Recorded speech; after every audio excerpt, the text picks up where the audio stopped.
Baía de Guanabara representa um importante ativo econômico e está entre as prioridades das agendas de governos, organizações não governamentais, instituições públicas, privadas e academia. A mais recente notícia é a criação da Universidade do Mar, projeto desenvolvido pela Universidade do Estado do Rio de Janeiro para a promoção do desenvolvimento sustentável da Bahia. Vem conhecer mais sobre esse projeto no Rio em Foco, que começa agora.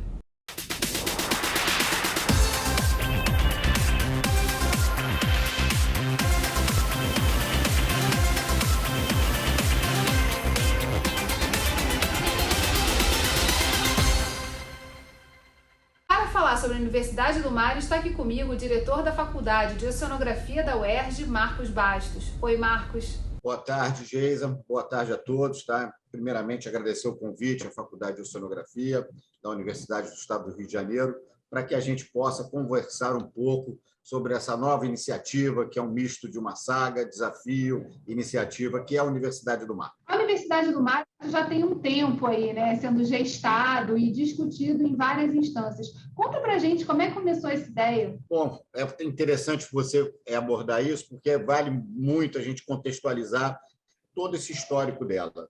Ela surgiu a partir de uma demanda da Secretaria de Ciência e Tecnologia e agora Inovação, a SECT, que fez um contato junto a nós aqui na Faculdade de Oceanografia sobre a questão da ilha de Brocoió, que ali tem uma residência oficial do governo do Estado. Havia uma licitação para a venda desse ambiente insular, mas que não avançou, e aí a SECT, em função da experiência que nós temos aqui de termos montado centro de pesquisa na Ilha Grande e ficarmos lá à frente durante 8 anos, pediu que a gente pensasse numa ideia.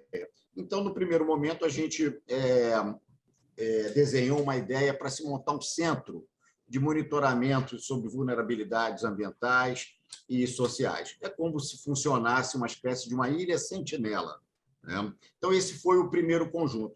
O que vale a pena a gente também resgatar é que a gente já vinha conversando, inclusive, com o Projeto Máqua, também estava o Bahia Viva na época, e para que a gente buscasse, inclusive, visitamos uma outra ilha, que eu não me lembro o nome agora, na Baía de Guanabara, que também seria um modelo para a gente instalar algo lá. E também, após isso, acoplou a proposta a Associação de Moradores de Paquetá, Morena. Então, nós começamos a discutir em conjunto, tá? Aqui a Faculdade de Oceanografia, a Associação de Moradores de Paquetá e o Movimento Bahia Viva, no sentido de buscar um caminho para efetivar isso. Mas, no início, foi exatamente isso. Foi uma demanda que surgiu da SECT, né, para pensar uma utilização para aquele ambiente insular. A gente tem um histórico de muitos anos de tentativa de despoluição da Bahia e também uma discussão sobre como organizar melhor todos os municípios da região metropolitana que estão de face à Bahia, que poderiam estar fazendo melhor uso, né, desse potencial econômico que a Bahia representa. Por que tem uma universidade quase que no centro da Baía de Guanabara? Qual a importância estratégica disso? Olha, você já disse até muita coisa antes aqui na sua fala, né? Nós temos hoje a Baía de Guanabara como maior representante da Agenda 2030, ok? Que é algo muito importante também. E nós tivemos a gente acompanhou ao longo da história, várias intervenções, vários programas, JICA, PESAM, que aportaram muitos recursos com esse discurso que particularmente, eu acho que ele não foi muito feliz, porque a gente falou sempre em despoluição da Baía de Guanabara, quando, na verdade, esses programas eram programas de saneamento do seu entorno, né? Então, eram muito mais programas de saneamento que poderiam, né, que levariam a uma melhor condição de qualidade de água. Afinal de contas, a gente está falando de quase 11 milhões de pessoas de vários municípios que vivem nesse entorno, e uma série de atividades econômicas que se desenvolveram. A gente já foi polo da indústria do offshore, né? Um pequeno exemplo, Baía de Guanabara, apesar de todas as pressões que tem, ainda tem uma pesca bem significativa, né? Então, o que eu quero dizer com isso? Nós temos na Baía de Guanabara um conjunto de serviços ecossistêmicos, né, que uns precisam serem mantidos e outros até resgatados e melhorados, como algumas que vão vir exatamente, tá, com essas atividades todas de melhoramento, de saneamento. A Baía de Guanabara é o corpo final, pela gravidade, ela recebe toda essa carga nessa bacia hidrográfica, e aí acaba sendo vítima, né? A gente tem uma frase muito clássica, antiga, que antigamente ela entrava uma quantidade de esgoto compatível até a marquise, o teto do Maracanã, né? Todo dia isso. Hoje isso melhorou muito, mas é uma coisa que não é tão simples e nem tão rápida. Falando especificamente da instituição, a gente está falando de uma residência oficial antes, que vai se transformar nessa oferta de cursos e pesquisas que vão ser feitas nesse espaço. Como é que isso está se desenvolvendo? Em que etapa a gente está dessa discussão? Ok, muito bom. Na verdade, o que nós temos lá que é importante? O casarão, a primeira coisa que é importante a gente ter em mente é que ele é tombado pelo IPHAN. Então, nós temos uma série de restrições que são extremamente pertinentes quanto ao seu potencial uso. Mas a gente tem, naquele complexo, que na verdade Brocoió é um complexo, né? Você tem outras edificações que se prestam muito bem, né? Com pequenas adequações. Isso a gente fez muito na Ilha Grande, porque na Ilha Grande, quando nós entramos naquela área antiga do presídio, era um parque. E como parque, você não poderia ter acréscimo de área, não poderia fazer obras novas. Então, nós aproveitamos as edificações que ali já se tinham e montamos os laboratórios e alojamentos, auditórios, etc. É um pouco dentro dessa linha que a gente está seguindo, não manter o casarão exatamente por ser tombado pelo IPHAN e porque também não teria nenhum sentido utilizar eles, transformar em laboratórios, né? Ele já estaria, pode ter várias outras ações ali de visitação, etc. E no anexo, que é uma área externa, que é uma área ao lado, é que nós projetamos a construção de esse centro de monitoramento. Uma coisa importante que é bom a gente falar sobre Brocoió é que, quando você me pergunta o estado da arte disso, é importante. Existem intervenções que são fundamentais e definitivas para que isso se concretize. Exemplo, o acesso à ilha. Ela é uma ilha altamente assoreada, ela tem uma batimetria muito baixa. Então, nós temos um navio oceanográfico. Nós conversamos muito também com a UF, que também tem um outro navio, que é onde eu vou entrar numa segunda parte falando desse grande arranjo de parceiros. Então, o que acaba acontecendo? O acesso à ilha é a condição hoje nevrálgica, né? Porque você tem um calado muito baixo e, com isso, você cerceia as embarcações e cerceia todas as atividades que vão ser até para poder construir. Então, nesse sentido, a gente colocou sempre, já estamos conversando com o INEA, né, da questão de nós termos a instalação de um cais, de um pier a Brocoió sem nenhum problema lá. Mas, por enquanto, a questão toda vai envolver uma dragagem, né, antes precedida por um estudo de batimetria, e, posteriormente, tá, a gente vai poder exatamente ter ali essa ideia. Não é uma coisa simples, tá? Mas não é tão difícil. Na verdade, é um grande arranjo, e eu acho que esse é o ativo principal, Geisa. É que não é um projeto exclusivo da Universidade do Estado do Rio de Janeiro. A Universidade do Mar, ela cresceu muito. Ela deixou de ser uma edificação, deixou de ser um polo numa ilha e virou um grande conceito, né? É um programa de extensão da Universidade do Estado do Rio de Janeiro. Então, no âmbito de Brocoió, o que nós pensamos, né, junto com vários parceiros que estão nesse conjunto aí de protagonistas, é uma espécie de um consórcio, é uma espécie de gestão compartilhada, aonde a gente vai não só dividir responsabilidades, mas também dividir todo o protagonismo que se tem e que a Baía de Guanabara merece. Sobre essa questão das conexões, a gente vai falar no próximo bloco. Não saia daí. Rio informa que política e economia caminham juntas.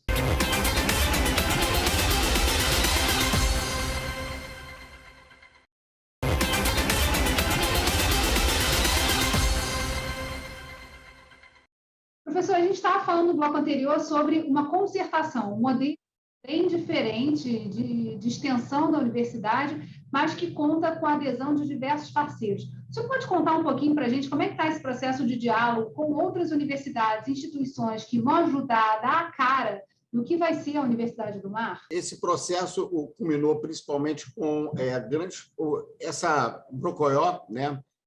Esse tripé formado pela Associação de Moradores de Paquetá, o Bahia Viva e a Universidade do Estado do Rio de Janeiro, foi exatamente a base para que a gente construísse, né? Principalmente o Bahia Viva também teve uma participação muito significativa nessas parcerias de outras instituições, e nós também temos uma relação, temos uma rede bastante significativa com outras universidades.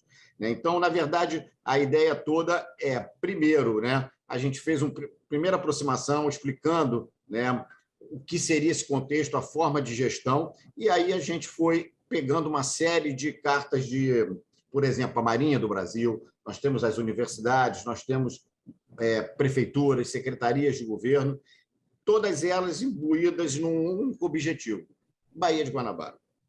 Baía de Guanabara é um símbolo do Estado do Rio de Janeiro, está na Agenda 2030, já se falou tanto, já se jogou muito recurso lá, e a eficácia das ações ela é muito tímida.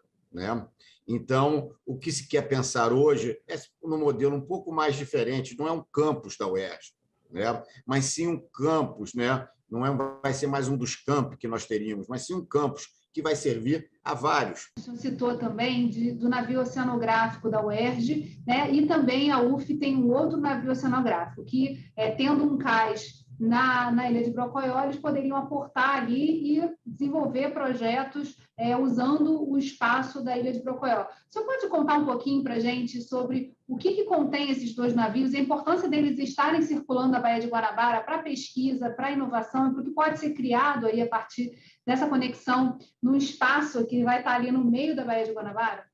Bom, é fundamental. A nossa parceria com a UF, a gente está consolidando, inclusive, através de um convênio, onde vai ser permitido até o uso conjunto das embarcações, tanto o pessoal da UF embarca conosco, como nós embarcamos com ele.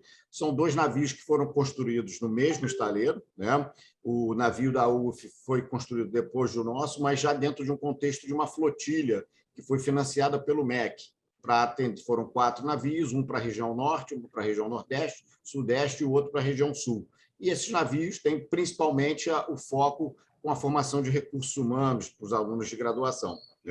Mas não impede que ele também principalmente atue na Baía de Guanabara.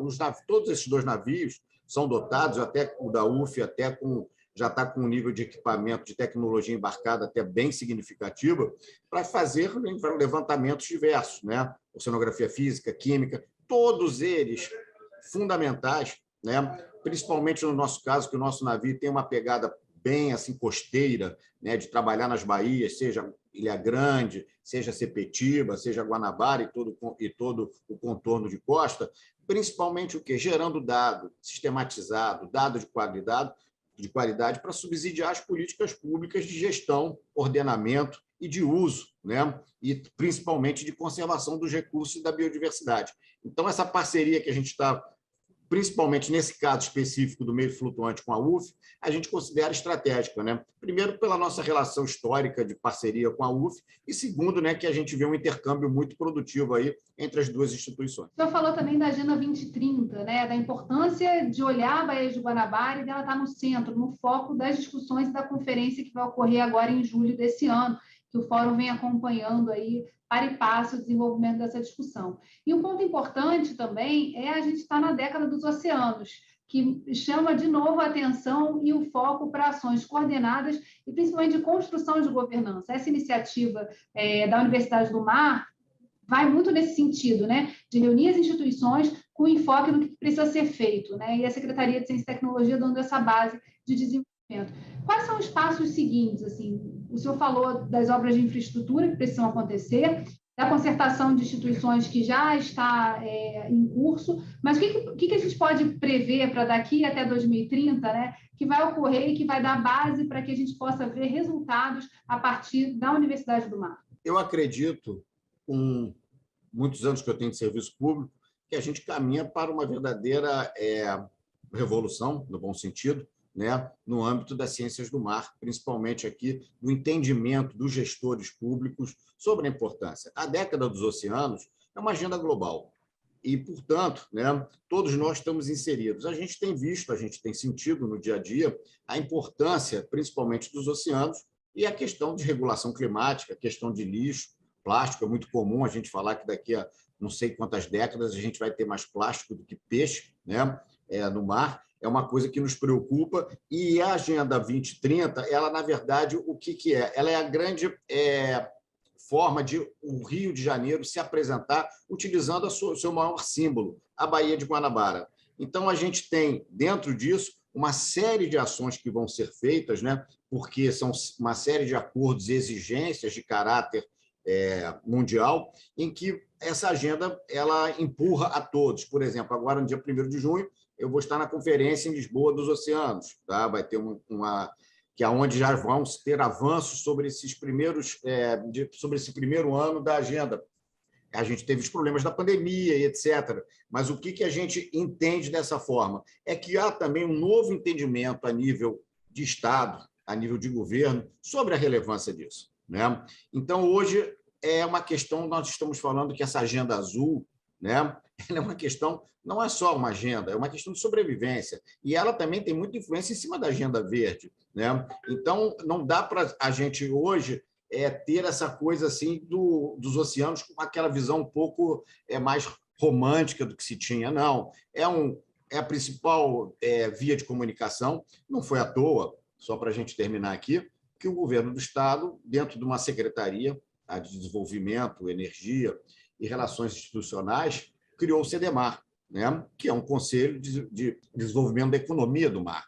Então, nós estamos inseridos como um grupo de trabalho ali, a Universidade do Mar, além de pesca, navegação, portos, turismo, uma série de outras coisas. São grandes manifestações, movimentos e formalizações que demonstram, tá, que essa questão do oceano, a questão do mar, ela passa, de fato, a incorporar a agenda não de uma secretaria específica, como uma Secretaria de Ciência e Tecnologia, como uma Secretaria de Meio Ambiente, mas todas elas, entendeu, de alguma forma, têm o mar se relacionando, seja direto ou indiretamente. A gente vai fazer um rápido intervalo e voltamos já. Rio em Foco aqui, política e economia caminham juntas.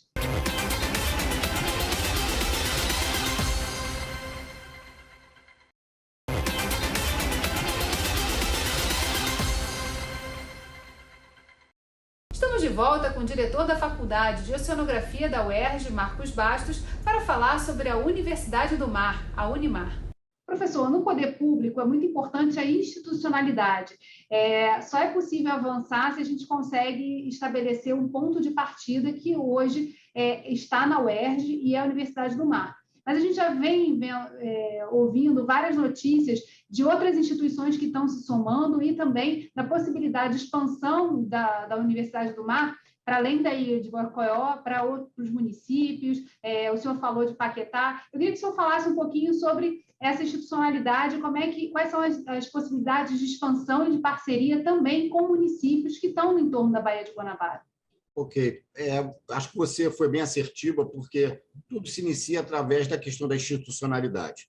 A institucionalidade, ela é que vai dar toda essa, que a gente chama desse peso institucional, e foi assim que começou a Universidade do Mar. Né?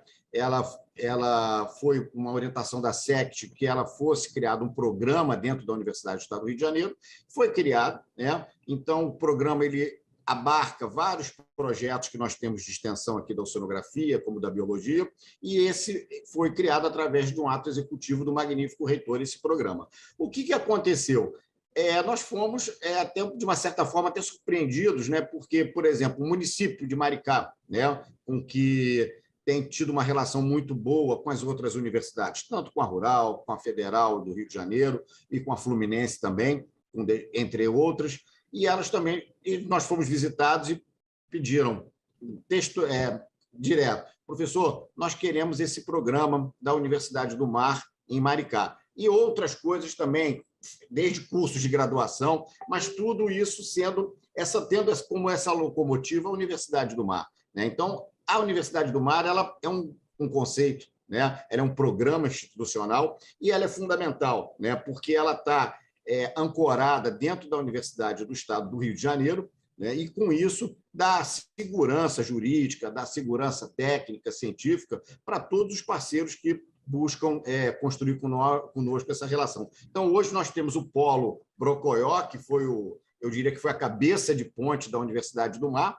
Criamos o programa na instituição e a instituição tem conversado, né, com diversos atores que nos têm demandado, né, essa expertise que nós temos aqui instalada aqui na oceanografia. Professor, conta para a gente um pouquinho, que eu acho que é importante para os alunos que estão assistindo, para os potenciais, para quem está pensando, quero estudar, quero focar a minha atenção e quero aproveitar a oportunidade desse olhar para a Baía de Guanabara para desenvolver os meus estudos. O que vai ter de oferta de cursos, né, na Unimar, a gente já pode chamar assim, Universidade do Mar, que vai ter de cursos, de ofertas de conhecimento e, principalmente, de potencial para desenvolvimento de novas profissões e capacidades. A gente sabe que, com a pandemia, muito se evidenciou que a gente precisa desenvolver novas capacidades e lidar com o mar, olhar o mar de uma outra maneira, como o senhor mesmo trouxe aqui, né, com esse olhar estratégico da economia do mar, da economia azul, é uma fonte aí bacana de desenvolvimento. Então, eu queria que o senhor falasse um pouquinho sobre cursos e o que vocês já vislumbram de ofertas nesses espaços que estão se construindo a partir dessa institucionalidade. Nós estamos confeccionando uma seguinte estratégia. Numa fase inicial, entrando com os programas de extensão, né, os projetos de extensão, que eu acho que é a melhor porta de entrada em qualquer lugar, porque você escuta muito mais do que fala. A gente costuma dizer que a extensão é uma via de mão dupla. Então, eu tive uma formação também na área de pesquisa, mas também trabalhei muito com extensão e principalmente com colônias de pesca. Então, a importância desse saber local é uma coisa que você não pode desprezar em nenhuma hipótese. E você também não tem que chegar nos lugares dizendo o que é bom para eles. Os lugares já sabem, eles já discutiram, eles já sofrem. Então, o que você pode, em função de uma certa experiência e bagagem acumulada em várias ações que você já desenvolveu, contribuir, tá, para tentar mitigar ou até mesmo resolver questões específicas. Então, quando você me pergunta, né, as perspectivas, eu diria que eu não vou dizer que o céu é o limite, porque estamos na água, né? Mas a abrangência é enorme, né? Então, a gente pode, principalmente, tem uma coisa que me preocupa muito, Geisa, é que eu tenho um grupo de colegas que são da área da pesca e estão todos nessa faixa etária que eu vou aqui, né, que eu me incluo, inclusive, entre 55 e 60 anos. E a gente estava conversando com um grupo de quase 60, e desses, nem 5% os filhos seguiram a profissão. Né? Os filhos estão hoje trabalhando atrás de um balcão da padaria, estão trabalhando no fretamento marítimo, estão trabalhando em outras atividades, em obra, ou são cooptados por coisas muito piores, e você tem essa juventude que vai perdendo essa identidade. Então, o que vai se buscar com isso? É óbvio que a gente tem questões sérias com a pesca, mas a gente pode aliar, por exemplo, tá, turismo de base local com atividade pesqueira. Eles conhecem como ninguém cada palmo da Baía de Guanabara, né? E não só da Baía de Guanabara, mas como o espaço oceânico em si. Então, o que você busca em função disso é você agrega, né? Agrega oportunidades, agrega geração de renda e, principalmente, com camadas, né, da sociedade que estão muito vulneráveis, como os jovens e as mulheres, por exemplo. Então, você cria uma série de oportunidades. A própria UERJ, a gente teve essa experiência. Quando nós fomos para Ilha Grande, a gente percebeu que a UERJ foi uma espécie de grande empregador, né, e grande incentivador na região. Então, nós avançamos muito com maricultura, nós avançamos também com o pessoal trabalhando. Então, é muito importante, né, porque eu acredito muito que o polo Universidade do Mar ele vai alavancar muito a ilha ao lado, que é Paquetá. Né? Paquetá é uma joia. Eu tive a minha infância, era hábito ir com meus pais a Brocoió, né? Perdão, a Paquetá. E isso foi se perdendo ao longo do tempo. Então, a gente entende que também com a chegada da Universidade do Estado do Rio de Janeiro e esse grande número de parceiros, quem ganha muito é Paquetá, né? Porque passa a ter ali não só uma referência, mas também como uma geração de oportunidades e, principalmente, dentro desse viés que a gente quer muito olhar, sabe? Jovem e mulher. Agora, em relação aos apoios, né? É importante ter aí, com a institucionalidade, orçamento para o investimento nessas ações e também o apoio institucional, do legislativo. Queria saber com o senhor, assim, sempre uma pergunta aqui recorrente do Rinfoco, como o legislativo pode atuar fortalecendo essa institucionalidade, principalmente permitindo que esse desenvolvimento ocorra? Olha, a gente tem uma experiência muito boa, né? Eu posso destacar até o exemplo do nosso navio. Talvez seja a experiência ou o exemplo mais emblemático. nós não teríamos esse navio se a Alerj não tivesse nos ajudado. Não falo isso de forma piegas, tá? Mas é um fato concreto. Nós estávamos numa situação muito complicada a nível do estado do Rio de Janeiro, há uns anos atrás, você sabe bem disso, e a Alerj se sensibilizou com essa questão, ela enxergou a questão do navio como um navio, não, como é que a gente pode falar? Uma ferramenta, um equipamento para o Estado, e nos ajudou nesse sentido. Então, a gente vê dessa forma que foi muito importante.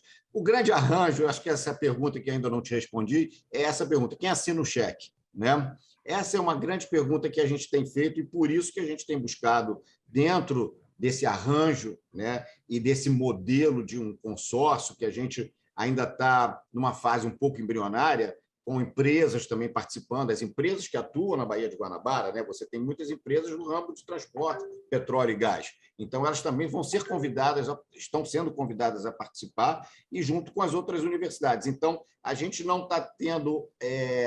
seria uma displicência, seria até um risco muito grande. A gente está pensando nisso somente a nível de orçamento da Universidade do Estado do Rio de Janeiro, né?